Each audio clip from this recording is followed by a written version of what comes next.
Welcome. Today I'm going to show you how to change your account country on the Pinterest app for PC with the latest update. Whether you've moved to a different country or just want to explore content tailored to another region, changing your country setting is simple and quick. Let's dive right into the steps. First, open the Pinterest app on your PC.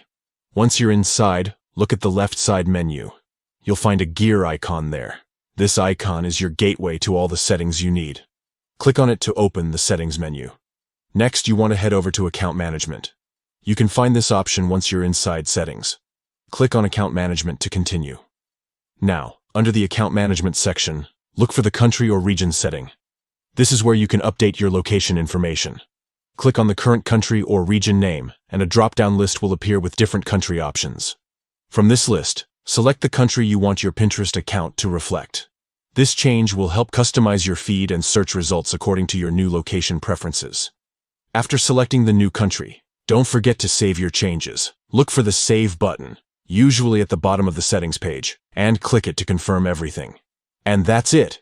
You've successfully changed the account country on Pinterest using the PC app. This update makes it easy to adjust your settings anytime you need, helping you stay connected with the content that matters most in your region. Thanks for watching. If you found this guide helpful, be sure to explore more tips and tricks to get the best out of Pinterest. Enjoy customizing your experience.